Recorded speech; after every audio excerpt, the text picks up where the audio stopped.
Today on UI7 Newsbreak, a mumps outbreak on campus reaches record-breaking numbers. Find out how you can stay safe from the virus. New construction takes place on Windsor Road. Find out how this will affect local residents. And graduation is approaching fast. We'll take a look at how some seniors are preparing for their future. Your UI7 Newsbreak starts now. From the Richmond Journalism Teaching Studio on the University of Illinois campus, UI7 News, your U of I news source. Good morning, I'm Kelly Parker. And I'm Daniel Cheris. An outbreak of the mumps on the university campus has led health officials to answer some serious questions. And why we're seeing a rise in the virus and how you can avoid it. Some of the common symptoms include headache, fever, swollen glands, and pain in front and below the ears. There have already been 10 reported cases of the mumps in the Champaign-Urbana area. Director of Planning and Research at the Champaign-Urbana Public Health District, UI7, describes how an outbreak like this can happen. But every few years we get an outbreak of a few cases just because people are traveling. There are international students out here, people travel internationally, and vaccinations are probably not as stringent in those countries as it is out here. So when they come back, people get the mumps. VED and CU Public Health advises students to avoid anyone with the mumps and to take 1 to 2 doses of the vaccine. Spring is here, and this means construction season is also approaching. Windsor Road in Champaign will soon undergo reconstruction due to its old age. UI7's Naija Ellison has more. The Illinois Department of Transportation owns the bridge on Windsor Road over I-57 and is responsible for all damages. IDOT funded reconstruction costs, and the bridge is now complete. The city of Champaign realized that some work was still needed for the sake of pedestrians and bicyclists. Champaign Mayor Don Gerard says this is an important factor for them. Windsor Road is a very unique road for us because as the Illinois Department of Transportation, they offered to replace the bridge and pay for that, but they weren't going to do the approaches. So if we wanted bike paths, walking paths, if we wanted to have multimodal access for our citizens to get across that interstate to the southwest part of town, we were going to have to take care of it ourselves. For the city of Champaign, it is important to have multiple modes of transportation, especially in this case because the city's YMCA is on the other side of the bridge. We want to make sure people can ride their bikes there, walk there, make sure it's good for buses. With more work needed to be done, the city of Champaign was left with a heavy cost that they were able to avoid making taxpayers come out of their pockets. Fortunately, we had imposed a local motor fuel tax about 2 years ago, so we had revenue from that to do a portion of the project.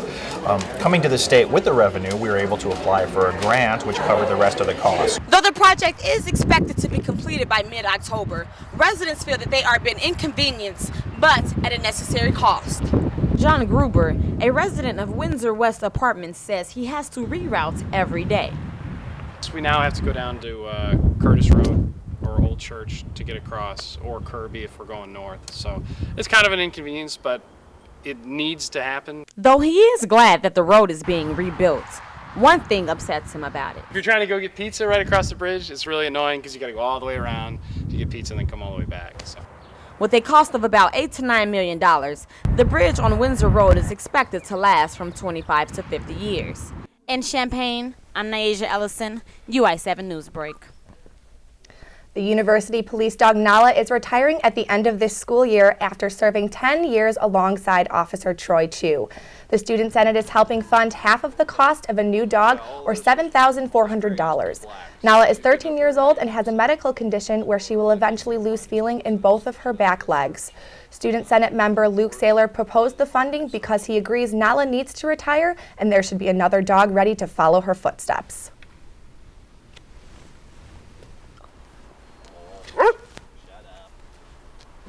We're wanting to expedite that process where they can get it right after retirement. So it's like when one leaves and no one comes in. So that's just really kind of why we had the extra funds, and that's something that that's as the official voice of the student body. That's what we want to do. So it does. It helps every student on our campus and faculty, staff, and all those that come to our activities and events and stuff. Inside it, and as you can see, the university police hopes to retire Nala by late May or early June. Women around the nation have been trying to make slut an empowering word. The annual Slut Walk came to the Quad to raise awareness for sexual assault and rape culture.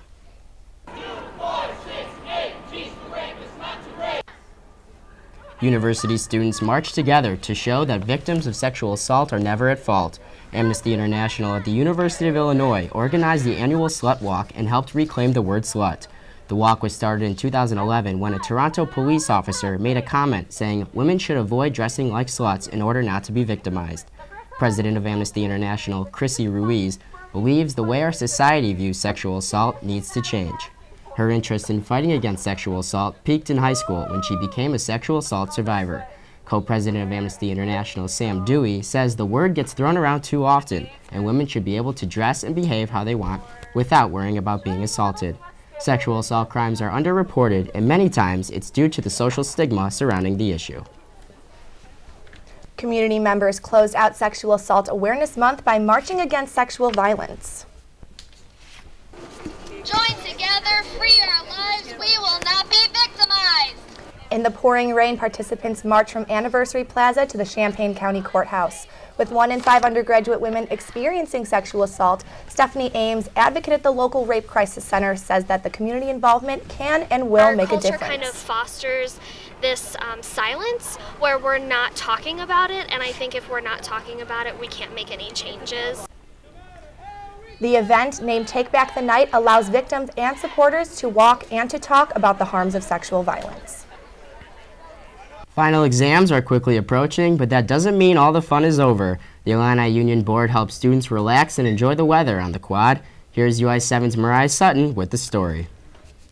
The Illini Union Board sponsored a happy hour on the Quad picnic for students. They served hot dogs, pop, chips, and ice cream. The event was put on to honor the closing school year and to reduce the stress that comes with it. Many seniors like Andrea Harris will be graduating in May and are stressing out. Well, there's 23 days left until graduation, and all these deadlines are approaching. I'm interviewing for jobs while still trying to complete my requirements. I have 3 jobs that I'm working for. 2 of them are nearly required, and one of them is to make money. So I don't make money out of 2 of them, on top of 20 credit hours.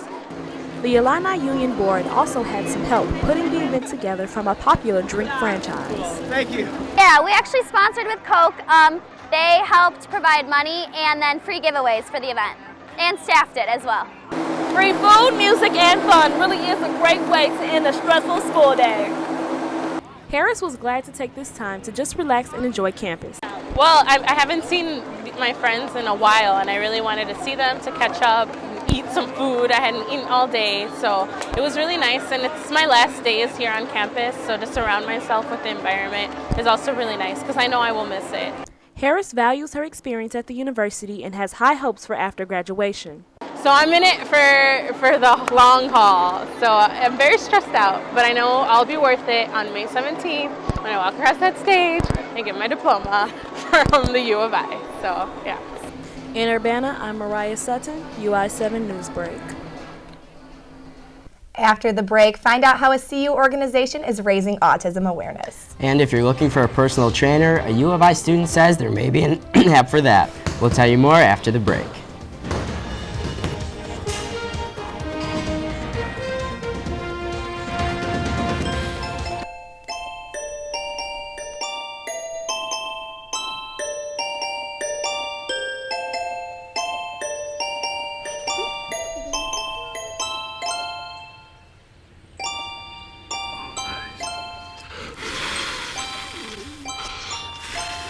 The smallest moments can have the biggest impact on a child's life. Take time to be a dad today. Call or visit fatherhood.gov to learn more. The odds of this daughter of a clergyman spending 11 weeks at #1 on the U.S. singles charts? 1 in 19 million.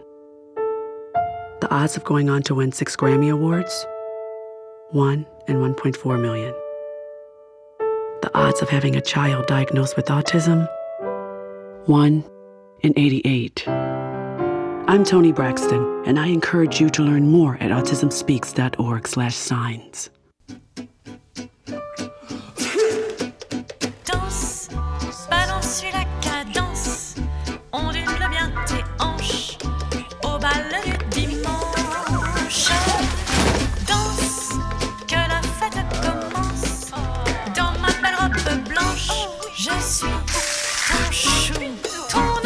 up on sex, don't give up on birth control either. There are more methods than you think. Find yours at bedsider.org.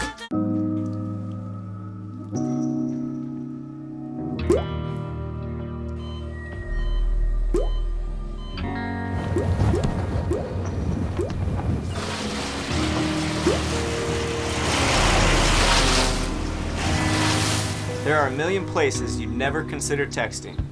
So why would you do it while driving? Leave risky driving to the professionals. Stop the texts, and together we can stop the wrecks. A University of Illinois grad student created a mobile app that might just be the next big thing for athletes. UI7's Sam Sherman has the story. Joey Rodriguez works out at the Activities and Recreation Center 5 to 6 days a week. He says there are many things lifters have to keep track of when exercising. Yeah, I think just keeping the time limit of your workouts, the rest time. I think sets and reps is good too. Joey says that many lifters keep a notebook to track all this information. Adam Tilton, a 26-year-old doctoral student at the University of Illinois, has invented a more efficient way of keeping track of all this information. In a few weeks, Adam will test launch his new gesture recognition mobile app currently called Rhythmio that he created with the help of his former professor, Prashant Mehta. Our app, what it intends to do is to ease the burden of keeping track of these things. So the user just goes to the gym and they work out, and they can keep notes about exercises they do. They can keep track of the amount of weight, the number of reps that they did, how their form was, if they were struggling or if they were doing it, very well. And then the idea is that from this information, we could help the user, have a, optimize their workout, right? To personalize the workout for that particular person. So the app sort of becomes, in a way, a personal trainer. I'm not much of a weightlifter, but if I were, I could use this smartwatch on my wrist along with Adam's application that he invented to actually find out how to become a better and more effective weightlifter. Adam was a two-sport athlete in high school and says times were different back then. When I was an athlete and I played football and ran track, I kept a binder, right, of the exercises that I did. So when I went into the gym, I knew which ones I was supposed to be doing that day. And then I also knew something about the last time that I did them. If it was enough weight, if it was too much weight, how I felt about it when I was done, how many reps I was able to do. So by keeping track of this information, you can improve your workout. Adam hopes to launch Rhythmio as a mobile application in early June. In Champaign, I'm Sam Sherman, UI7 Newsbreak. With graduation right around the corner, many U of I students are faced with the challenge of landing a job, but the process doesn't have to be a stressful one. Spring semester marks the beginning of two things: warmer weather and the search for jobs and internships. The Career Center is one of the primary resources students can use to help learn about positions offered in their field of study. Mock interviews and resume building are just some of the many resources offered to help prepare students for the professional workforce. The Career Center is open Monday through Friday, and all majors are welcome. U of I hosted several events to celebrate this year's Earth Day. Instead of honoring just one day, students planned a whole week of environmentally friendly activities. The Illini Grove hosted its first annual Veggie Burger Cook-Off, led by the Students for Environmental Concerns for the SECS. Participants created teams and competed against each other to create the best veggie burger. Contestants were judged not only by the taste of their burger, but by the representation, ingredients, and quality. Leaders of the SEC say this event is a great way to promote a healthier alternative to eating healthy. At the end of the cook-off, participants shared a bite and celebrated the end of Earth Week. The Champaign Urbana Autism Network recently held its 6th annual Autism Walk. UI7's Carissa Townsend has the story. Although the day was for walking, adults and children ran, jumped, and even danced as they raised money for autism awareness. No matter the age, there was something in store for everyone. We have activities for the children, we have a resource fair for parents and professionals, and it's just a day to come out and get everybody together.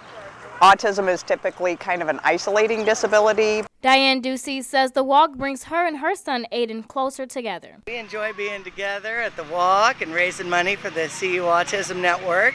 Teresa O'Connor is the Assistant Executive Director of the CU Autism Network and says she wants people to be educated.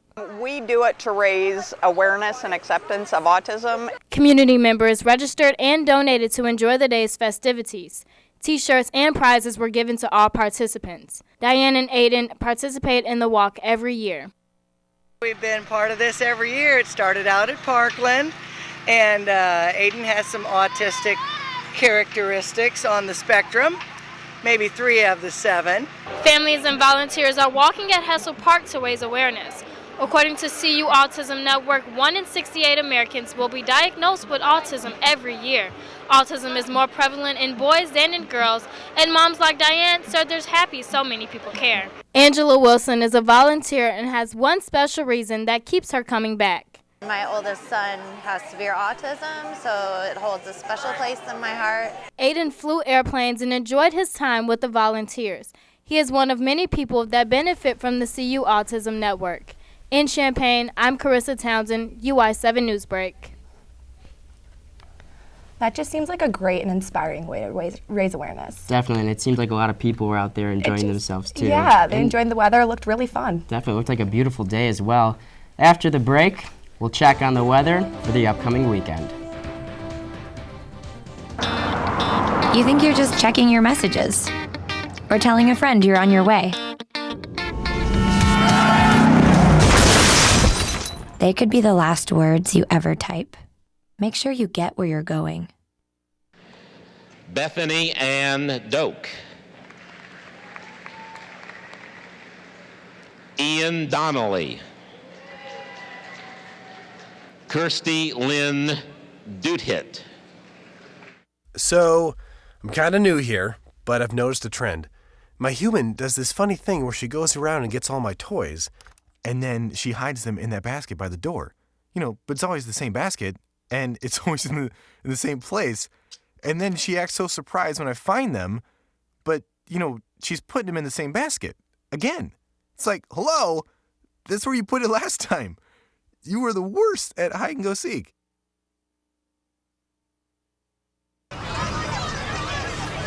Get your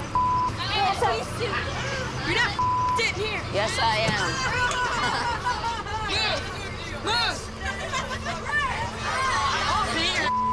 Give it to him hard. No. Every day, kids witness bullying. Why you stab me with it? No. They want to help, but don't know how. Oh, Teach your kids how to be more than a bystander. Visit stopbullying.gov.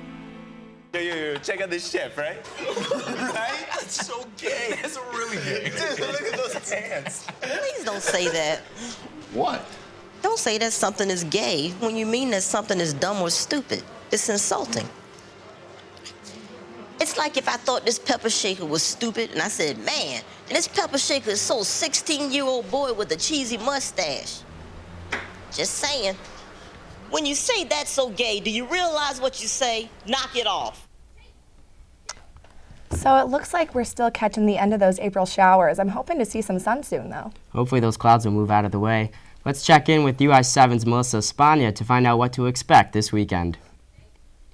Good morning, everyone. The next few days are going to continue to be just as cloudy, but luckily for us, we're not going to be seeing as much rain as we have the past few days.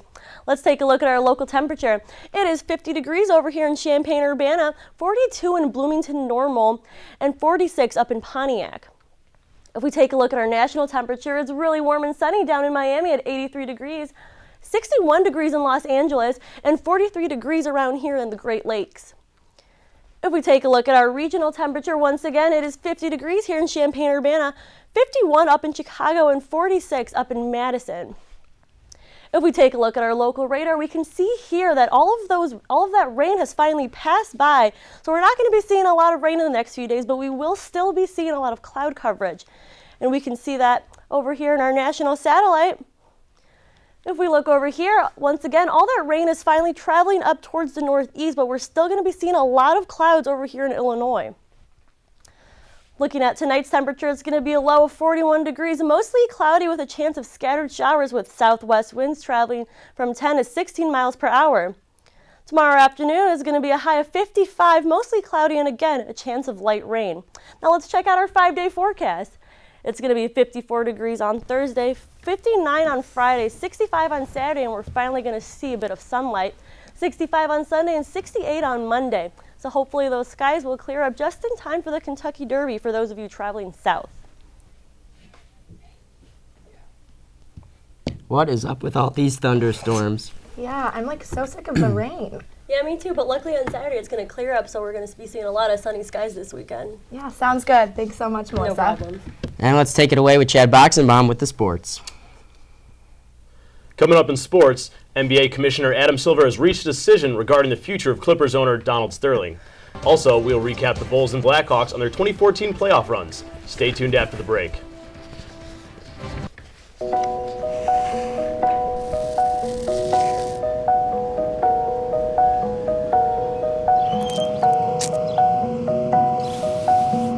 When someone abducts a child, they're not about to advertise it, but we will. Sign up at wirelesamberalerts.org to get free Amber Alert text messages on your cell phone. Help put a child abductor out of business for good. Wireless Amber Alerts. A child is calling for help. Personal foul? Inactive activities on a glorious day. Huh? Let's get out there and play! Sweet. Ooh, freeze! When do I get to be in? Uh-oh. Hey, Reggie, frozen people can't talk. PLA. An hour a day. I'm in.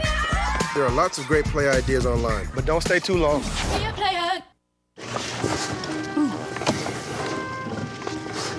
What the heck is this thing? Backfat. Someone must have lost it eating the smaller sized popcorn. Give me that.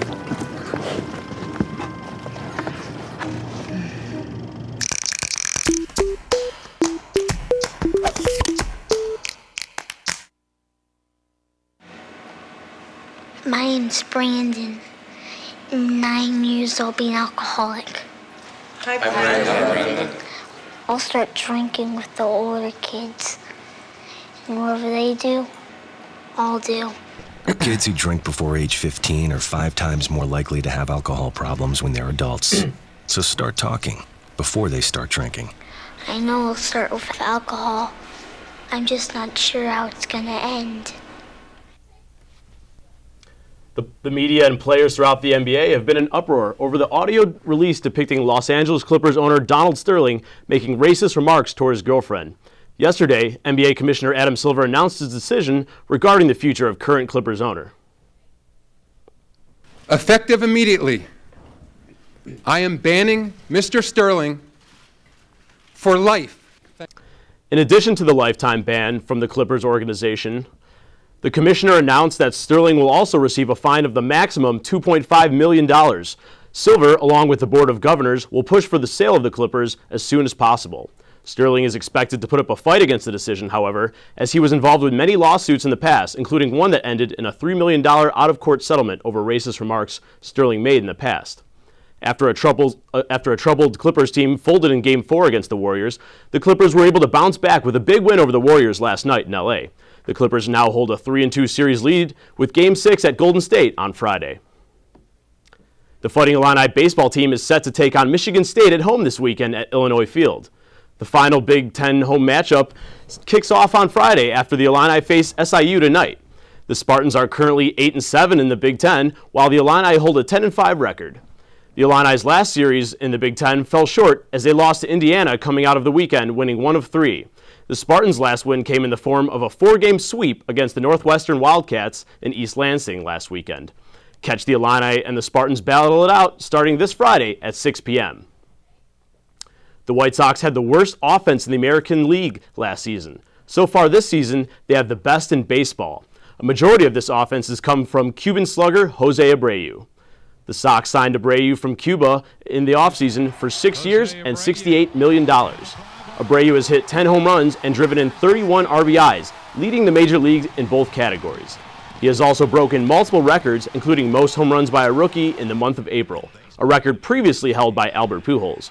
If the White Sox want to contend in the tough AL Central, Abreu will have to continue his hot start. The Hawks squared off in Game 6 of their Western Conference Series against the Blues on Sunday. With a potential closeout game on the line, the stakes were high in Chicago. Welcome back, Brent Seabrook. Fresh off his 3-game suspension, the Blackhawk defenseman connected with captain Jonathan Taves for the early 1-goal lead in the first period.